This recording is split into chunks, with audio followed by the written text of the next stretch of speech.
Eddie Kenzo yaspendizeemuko akadde ne bawala be esayidi eno Amaru Musuuza kosa ne Maya byengenda okubeera nga nkutuusakoko mu maaso awo kosa omukyala Rema Namakula bannange abadde ayaka ate nga ku sayidi y'emu Sindi Sanyu kosa n'abaana be nabyo ngenda kubeera nga mbikutuusakoko mu maaso awo bampita Jaminati nsinzira ku Jaminati Yugi wabula kansuke nkutegeeze nti kasita obeera nga tonaba kulayikinga vidiyo ogirayikinge kosa ate n'okusubscribinga kasita obeera nga tonaba kakati nno munnange Eddie Kenzo yafunyeemuko akadde kosa n'abaana be ndabyekokko obutambi obw'enjawulo nga buli mu kutambula bambi yafunyeyoko akadde n'asobola munanga ate okawaamu abaana be kakati nno abaana bano munanga ate bakuze jjukira nti nno Amaru ne Maya baluganda kakati nno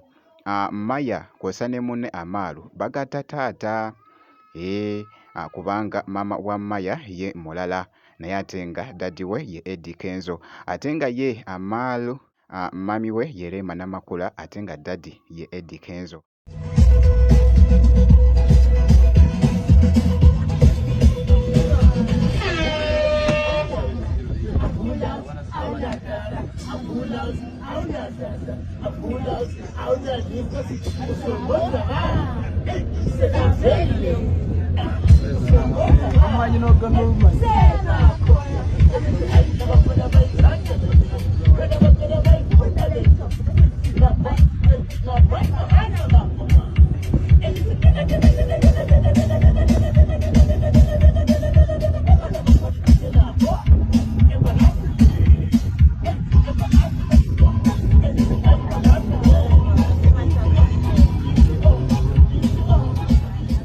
Ekibadde wali babadde kaato kano ku mazzi nga bambi bali ku nguliko ng'abaana beeyagala olweyagala nga bali mu kuzinamu kaawo mpola mpola wabula Amaru nno munnange akuze era ng'awezezza munange ate emyaka 12 ssebo ate nga ye Maya awezezza emyaka 14. Oh my God bambi so blessing eside eyo.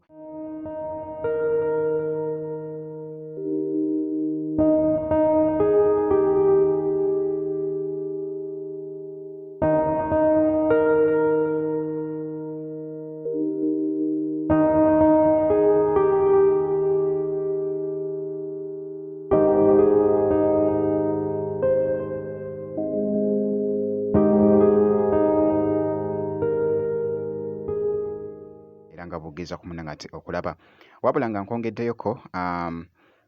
ku mukyala munanga ate Rema Namakula naye abaddeko ku mukolo ogumu nga bwogezako okulaba bambi abadde anyumidde Gomez wali wonna nga bwogezako okulaba kakati nno omukolo gwe yabaddeko be bonna abagole mu bifaananyi ebyo Rema Namakula abadde abitaddeyoko wali ku mukutu ogwa Instagram munanga ate ku ceremony gye yabaddeko bw'atyo bw'alabiddwako omukyala munanga ate Rema Namakula jjukira nti nno nja kubeera nga nkuwa update yonna enaafaayo munanga ate ku muyimbi wo Rema Namakula wabula nga nkwongeddeyoko ku Sindi Sanyu naye yataddeyoko wali akatambi bambi ng'ali n'abaana be omuwala oyo omukulu kosa n'omuto gw'abadde aweese Sindi Sanyu. One thing I've learned is this: the people who don't like you are usually the ones watching you the closest. They don't unfollow, they don't support, they just sit back and observe every move you make. They study how you move, how you dress, how you create. They change their style, they shift their content, not because they admire you openly, but because you've become their blueprint. And they're not watching to celebrate you, they're watching to see what you do next. And for a long time I used to ask myself, why do they even care if they don't like me? Then it clicked. They see the favor on your life. So munnange bwe kityo bwe kitambudde Sindi Sanyu ebiseera ebisinga tatera kuvaayo kulaga baana be mu kamera naye leero avuddeyo mu katambi ako akabadde kakutte akati ku mukutu ogwa TikTok wabula ky'olina okukola kusigala nga weekumidde ku Jaminati Yugi tujja kubeera nga tubikutuusaako kasita onaabeera nga osubscribinze.